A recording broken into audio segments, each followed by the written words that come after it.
talk about 5 ways that music can help your picky eater. Well, first of all, number 1 is to use music. Here I go, trying to line it up. There we go. Away from meals. Away from meals, how does that help your picky eater? Well, there's very good research that shows that music releases endorphins, which helps us all feel happy. I think we've all experienced that ourselves when we're rocking out to one of our favorite songs.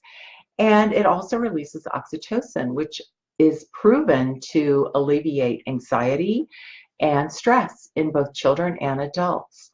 And that was part of the reason why I wanted to create Dancing in the Kitchen, my little children's CD. But, you know, a bonus coming from a speech language pathologist like myself is that when you sing and listen to music, there's very good research that shows it improves language skills in children. We can actually use it as a way to learn.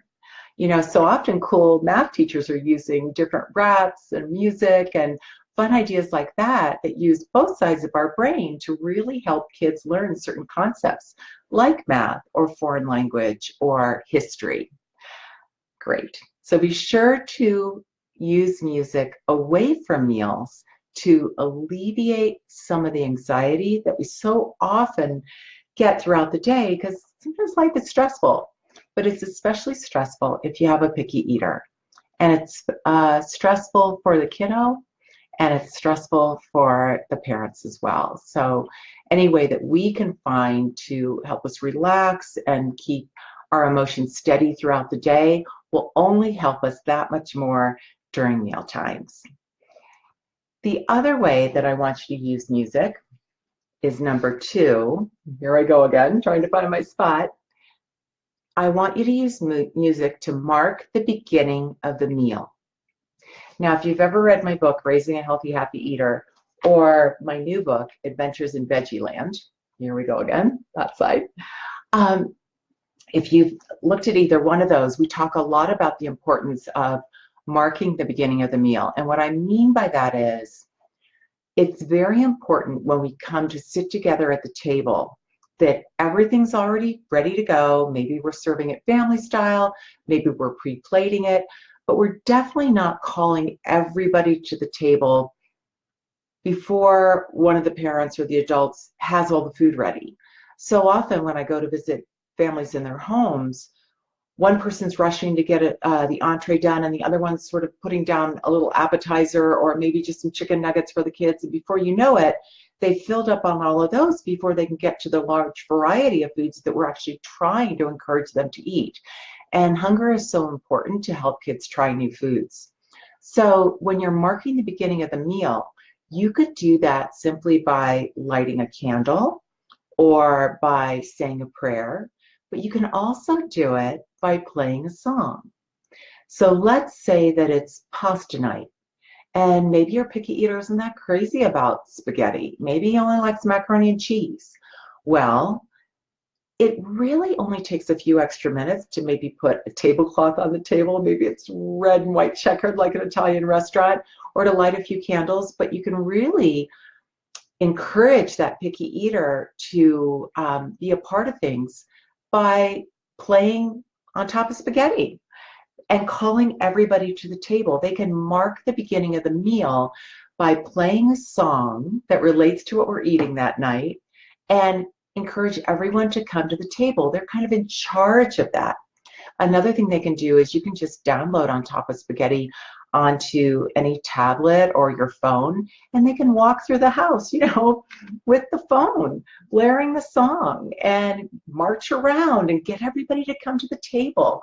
You know what that does is it puts your picky eater in a happy mood before he's ever gotten to the table, and that means dinner time's going to go that much better. Whenever the mood is positive and fun from the start, then we set the mood for the rest of the meal. Another way that you can use music is during the meal.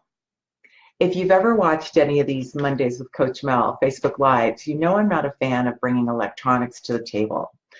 But you can definitely play songs and, excuse me, play games that include songs at the table. I was working with a family a few weeks ago, and we were playing Name That Tune. Do y'all remember that old game show? You guys are too young, but I remember Name That Tune, where they would have the song in the background and you had to hit the buzzer and say, I can name that tune in 4 notes, or I can name that tune in 3 notes. And that's how you won the prize in the game show. Well, you can play that same thing at the table just by humming or singing la la la, whatever it happens to be, and see if just by singing or humming the first line of a song, if anybody else at the table can figure out what song that is, and take turns. When we play games like that at the table, it takes the focus off the food and it makes it more about family, which is really the most important thing when it comes to family dinner. So often kids are anxious to try new foods because there's a spotlight on them. And it's surprising to parents that when we engage and spend more time being a family, how kids will often just try things sort of without realizing it. And that it makes them look forward to family meal times instead of being nervous and uptight about it. When we were sitting there playing this game, later on in the meal, we decided to play a game where we had to come up with a song that described our day. And I was sitting there with an 11-year-old who's been having some trouble with trying new foods, and she started humming Perfect Day, from Legally Blonde, which I thought was so smart. And then her dad broke into that gospel song, Oh Happy Day. But the best part was when the toddler started singing Five Little Pumpkins to describe his day. And I'm thinking, it's not even Halloween. Like, why are we singing Five Little Pumpkins? And I said to him, sweetheart, why are you singing Five Little Pumpkins? And he said, because I'm your pumpkin. So it's moments like those that really bring a lot of good memories to the table, and you'd be surprised how that helps a child to just get used to new foods on his plate and get really, as I said earlier, take the pressure off that so often comes to family meal times where everyone's sort of staring at the kid hoping he's going to try the Brussels sprouts. Let's talk about how to use music to mark the end of the meal. Well,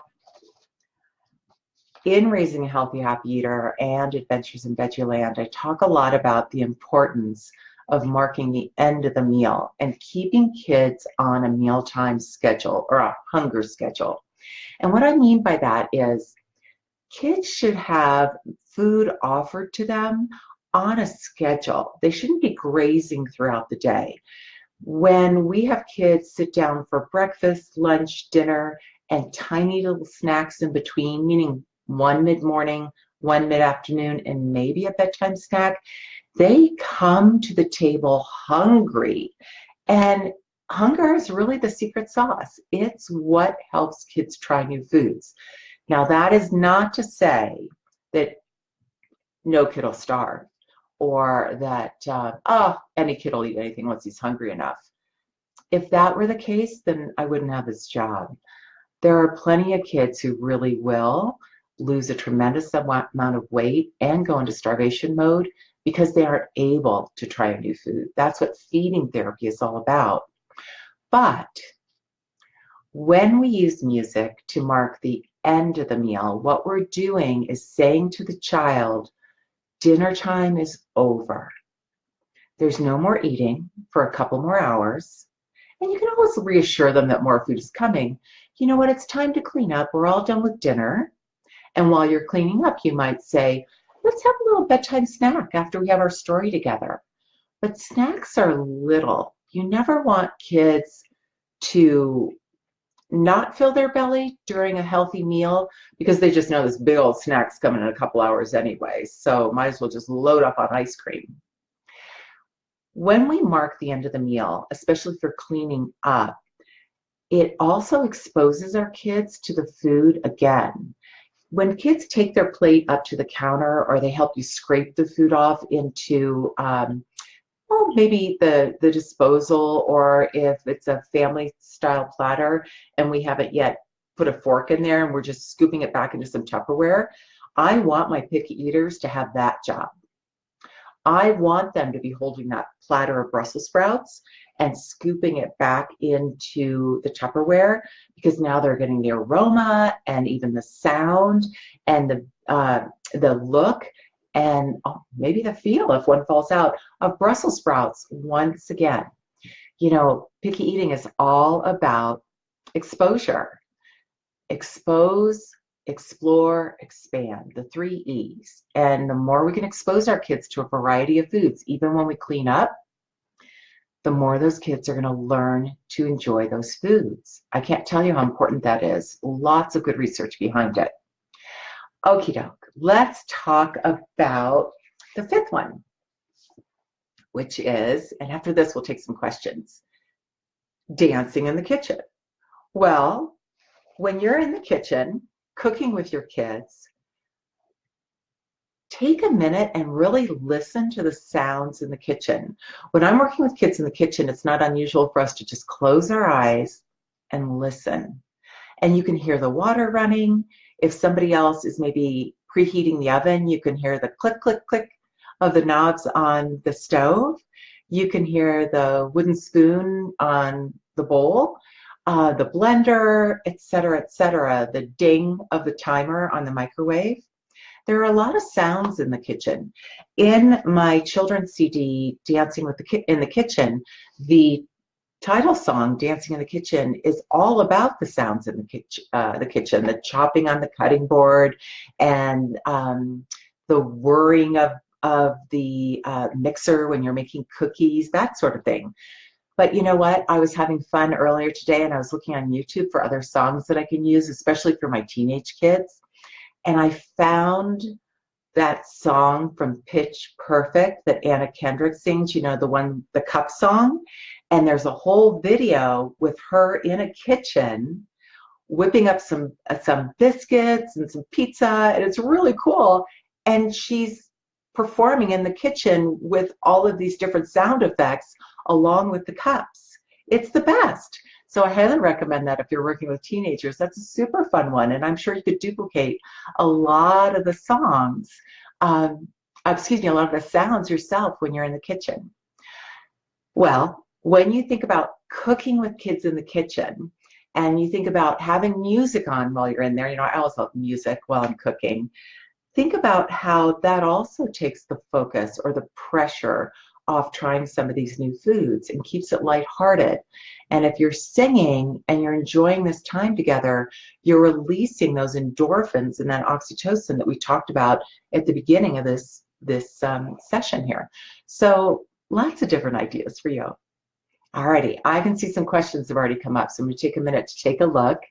And Jen has a good question. She said, what age are you talking about for the most part? My 16-month-old is constantly hungry, and I just can't stand him whining when he is hungry an hour after breakfast. He's so picky, he won't eat much for any meal, but he wants his Cheerios for his snack. Okay, well, there are a lot of reasons why kids won't eat much for a meal. But no matter what the reason, hunger is always something that we want to have on our side and parent mindfully and teach mindful eating. So let me give you a few ideas, Jen, on how to help even a 16-month-old. For sure, 16-month-olds can learn this. When you want a child to be on more of a schedule, one of the things that helps is to create a picture schedule. And I would suggest taking pictures and printing them of your toddler doing various things around the house. Maybe sitting and eating a snack, maybe playing with his trains or playing Legos, or doing some artwork with you, or hopping in the car to go to a little gymnastics class, whatever he does during his day. Once you have his daily schedule down, go ahead and put 5 or 6 of those photos on a schedule board. That way, every time you get done with one of those, he can peel it off. We usually put it on Velcro, and he can put it in a little envelope that's hanging right there off the board to show that he's all done with that item. So when he's all done with breakfast, first of all, he's going to mark the end of the meal. We'll talk again about that in a second. But he can also walk over and peel off the picture of him eating and put it in your little sealed envelope. And you can say to him, we're all done. And then point to the next picture so he sees what the next activity is. Try to make that activity away from the kitchen whenever you can so that he doesn't think about eating again. The other thing you can do is on my website, and I'll put the link in the comments for you as soon as I'm done talking here. I have a kitchen close sign that even my toddlers use. It's a big red stop sign and it says kitchen closed. And you can download that for free. Just print it off, laminate it if you want, and have your little toddler. The two of you can attach that sign to 2 ribbons and just use some of those little sticky hooks that we get that we hang pictures with nowadays, so you don't have to put a mark in your wall. Put those on either side of your kitchen and hang that sign from one end to the other. So it's very clear we're all done in the kitchen now. When kids go to preschool, even as young as 14, 16, 18 months, these are the strategies that preschool teachers use to make sure the kids understand that we're not doing story time right now. We're over here doing finger painting, even though the books are literally right there for them to touch and pull off themselves. They quickly learn, that's not where we are right now. We're doing this activity. And your kiddo can learn that too. You'll have to endure about 3 days of him wanting, to be honest with you, until he gets the idea. It usually takes about 3 days for this particular age, but it's well worth it. And as soon as the weather gets a little nicer, it'll go easier for you because you can go outside during a lot of these events and get away from the kitchen so it doesn't cue him to think about, I'm hungry, I'm hungry. Also, make sure your snacks are really small. If you look in Raising a Healthy, Happy Eater, we have a growing time and hunger time schedule, and that'll give you some guidelines as well. Let's take 1 minute to revisit that concept of marking the end of the meal. If you're going to mark the end of the meal with the kids helping to clean up, that's great. But absolutely, 100% of the time, even if they're not going to help clean up, I want kids, even a 16-month-old, to help carry his little plate to the counter. And if your toddler needs to be done before the rest of the family, that is fine.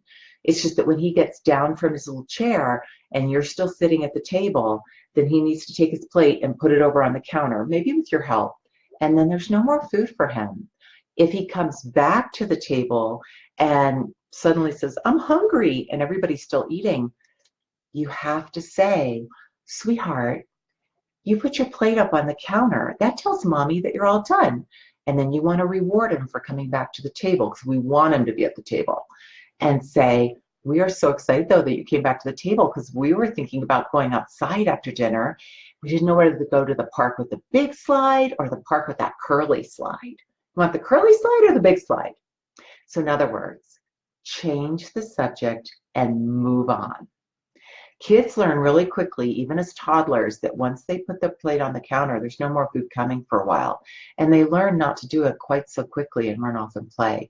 But it does take some time, and you have to establish the rules early. And if they didn't learn it early, it takes a little extra time to teach them, but they really do learn.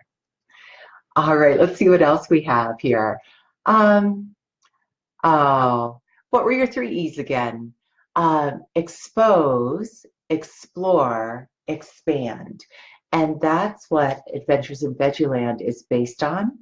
The 3 E's, it's a 3-step plan to get from fun to yum. The 3 E's are expose, meaning expose your children to a variety of foods through gardening, through food play is a big one in my new book. And then begin to explore with very simple recipes, and then expand their repertoire to a little bit more complicated, but kid complicated recipes, maybe something that has 5 or 6 ingredients instead of just 3.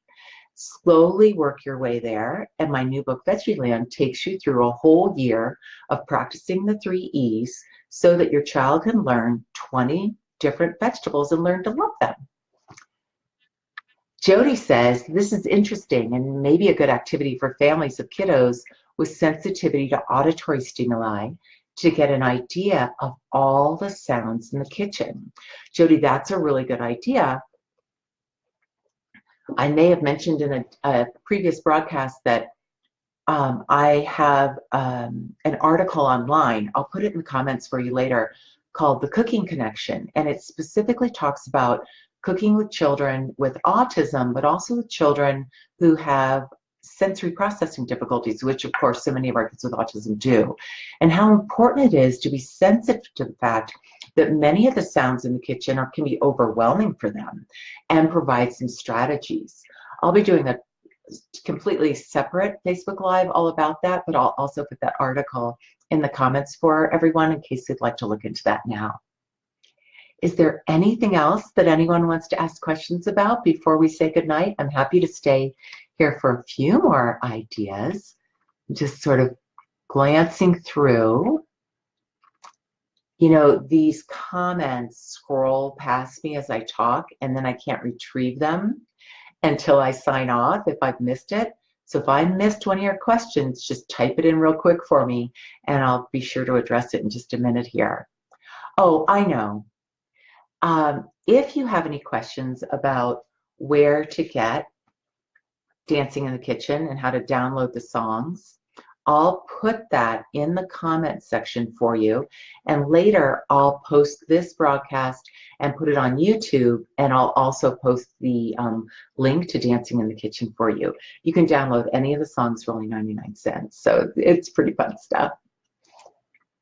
Great, I think that might be it for the night. You know what? I think it is. All right, well, I hope that all of you have a wonderful evening. You do a little dancing in the kitchen tonight.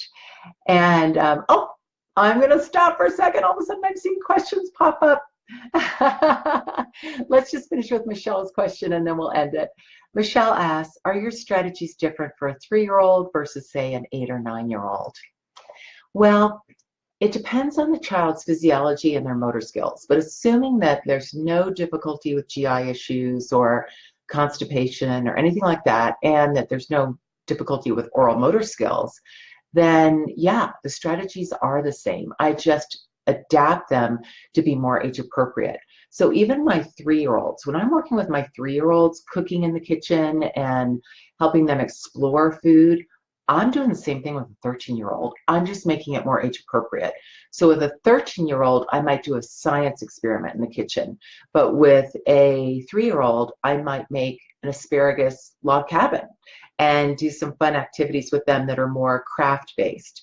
Although a lot of my 13-year-olds like that kind of stuff too.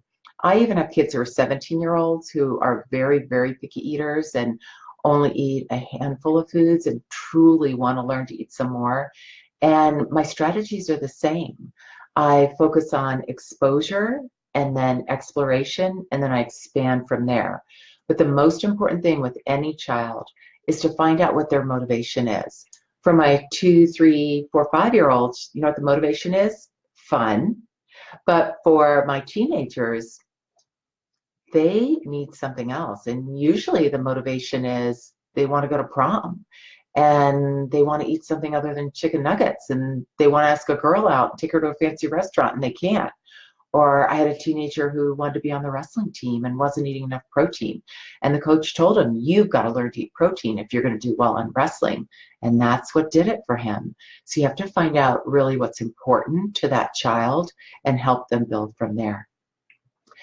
Jody asks, for a kiddo with weight gain issues marking the end of a meal, how do you help families tell the kiddo no more food if they come back to the table? Oh, great question. Okay.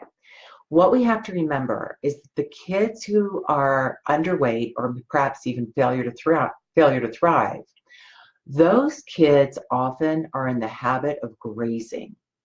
And we can definitely find ways to provide high-calorie foods on a regular basis and get in more calories than if they were allowed to graze throughout the day. The whole idea of mini meals throughout the day and grazing is how you achieve weight loss, not weight gain. So I always encourage my families that if our goal is to help that child gain weight, the best thing we can do for that kiddo is make sure he doesn't eat for 2 hours before the food becomes available. because it's that hunger drive that will drive him to take in more calories. And then if the child doesn't take in a lot at that first meal, just know that you're going to feed him again in 2 hours. You're going to have another opportunity to provide some high calorie foods to help him get on a hunger schedule. It typically, again, takes about 3 days to achieve a nice regular schedule around meal and snack times. But for kids who are used to grazing, it can take a couple weeks. So we really have to parent bravely. And then as a feeding therapist, we just come up with lots of strategies to help boost up the calories that they are getting and make sure that they are getting not only good enough nutrition, but also hydration is very, very important for these kids. Super. I think that's it for tonight. All right. So again, I'm Melanie Potock with Mondays with Coach Mel. Thanks so much for joining me. Be sure to subscribe to my YouTube channel so that if you do miss these episodes, they will pop up in your email the next day. Don't forget to subscribe. I'll download it onto, or upload it actually, to YouTube here in a second, and it'll be on Facebook as well, and you can share it with all your friends. Thanks again, everybody. We'll see you next Monday. Bye-bye.